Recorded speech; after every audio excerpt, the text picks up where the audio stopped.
Episode 17 of The Slam is brought to you by Rode Microphones. Ladies and gentlemen, welcome. Today's episode is actually really interesting because WWE news has been going around the internet rapidly. And there's a particular article that I saw from CagesideSeats.com. And this was actually a post that was updated today in regards to WWE's big announcement. For those who don't know what I'm talking about, we are talking about 205 Live. Now, before I get into today's video, please click that subscribe button, click like, leave a comment down below, and as always, interact with the show using the hashtag #TheSlam. And then you can follow me on Twitter at TangoWithTango. You guys may have heard, we are switching the format of the show pretty soon. You guys will see my co-host Nukes make his return. And we'll be doing that sometime within the next few days.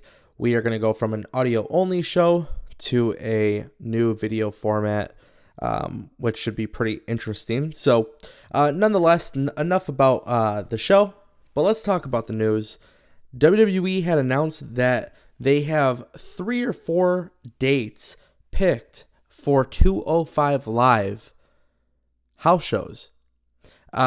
This will be happening in 2018. WWE is really focused on marketing 205 Live as its own show, as its own product, and therefore will be pushing out house shows for the 205 Live roster. Now, it looks like with these reports, it looks like WWE will actually be going kind of like the indie wrestling route. They're going to go in smaller venues, similar to like the NXT house shows that they do in Florida and, you know, certain states or whatever. But it looks like WWE might be doing some changes, you know, and it looks like a lot of this is based on the fact that Vince McMahon truly wants to market 205 Live differently. There's rumors and reports, according to Cage Side Seats, that WWE might be moving away from the 205 Live name. They may be going into something a little bit different, which, you know, who knows? Obviously, with them doing the house shows, that would make a little bit more sense when you brand it out as 205 Live. But nobody knows what the show 205 Live will turn into, and nobody knows what's actually going to happen. It obviously looks like it's some sort of experiment, and Vince McMahon is truly behind the 205 Live product. But yeah, January 19th, 20th, and 21st. New York, Massachusetts, and Rhode Island. Three different areas that WWE is really going to target with the 205 Live roster. Now, there's a couple things that a lot of people have said on Twitter about this, and I want to share my opinion. Let's just say it does not work out as far as attendance goes. WWE has no risk to this whatsoever. Now, you guys got to remember, the reason why there's no risk is because WWE already has an established roster, established fan base. So the worst thing that happens is you lose money on 3 shows.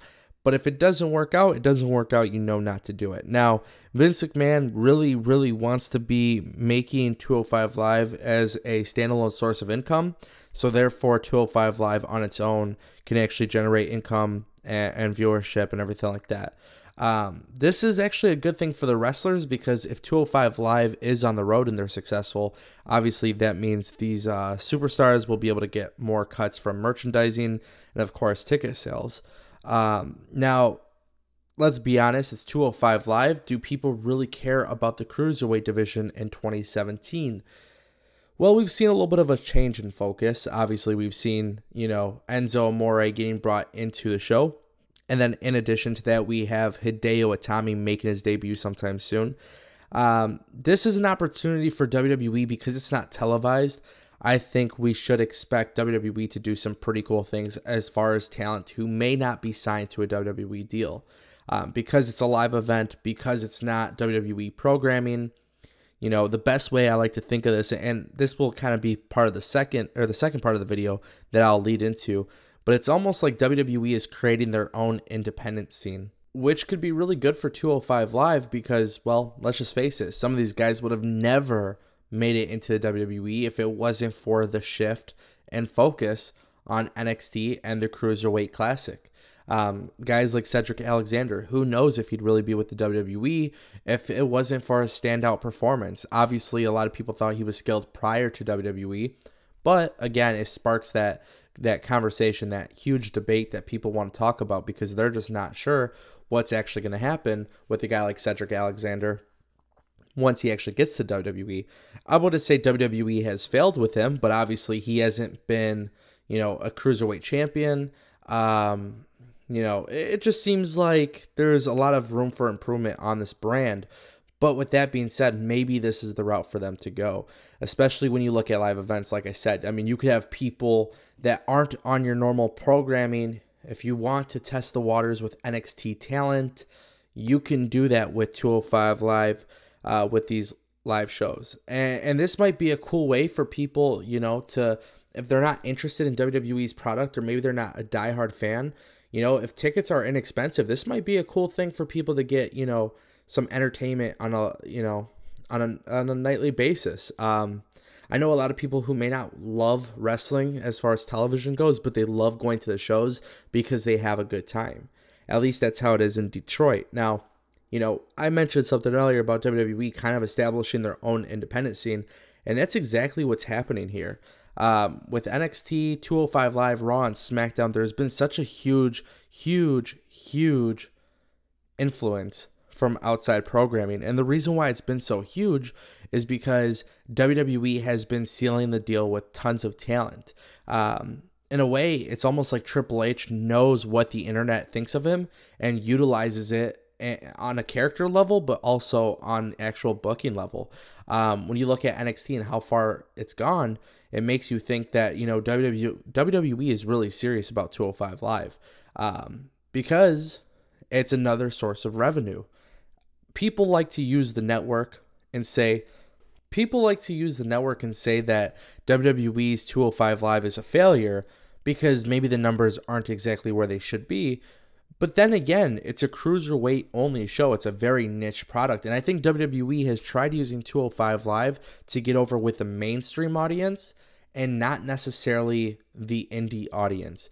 Now, with WWE's influence, of ICW, Progress, and Evolve, maybe 205 Live is WWE's way of creating a fourth brand. Now, when I say fourth brand, I'm not talking like Raw and SmackDown. I'm just talking about a fourth product that characterizes WWE in a different light. And that's the part about this that I absolutely love the most. I love the fact that WWE has an opportunity to do something cool. Now, of course, if WWE is not going in this direction and they're trying to make 205 Live the mainstream show, they may fail. 205 Live doesn't really captivate the audience from a casual perspective, but instead they captivate the audience. They captivate they get so much attention based on the fact that they have a lot of really cool indie wrestlers that are on their show. When you watch 205 Live, you're going there to watch a really good match. And some people, they have the tendency to speak very, very highly on 205's match quality, but obviously the entertainment aspect, the promos and stuff like that, yes, of course, we can understand both arguments. Now, that's where it could get exciting. If 205 Live does become the fourth brand, it's the fourth portion of WWE programming that funds itself. It could be a very, very big success for WWE, and I think that's exactly what they're looking at doing here. They're looking at testing the waters. NXT is its own identity. Raw and SmackDown have its own identity, and I think they're looking at doing that with 205 Live. And of course, like I said, it's a cool way to get people from NXT, maybe not called up, but in a way to kind of let them test the waters, see what it's like to perform on a bigger crowd, things like that. So I want to get your guys' opinion on WWE launching 205 Live house shows in 2018. Again, very exciting news. However you look at it, it could be really cool with the amount of potential that it has, or it could flop. So let me know what you guys think in the comments section down below. Do you think this show will flop? Do you guys think these house shows will be successful? Do you think they will fail? I mean, there's so many questions, but I need to know what you guys think. Make sure you guys leave a comment down below. Follow me on Twitter at Tango with Ango. Use the hashtag TheSlam. and let us know. Just let us know. Again, this was episode 17 of The Slam. I'm your host, Ango. Thank you guys so much for watching. And of course, shout out to Rode Microphones for the awesome microphones. Guys, we'll see you on a future episode. Have a good night. Take care. Spike your hair. Okay, I'm really bad at these outros. I really need nukes. Guys, the show is going to get bigger and better. Let me know what you guys think down below.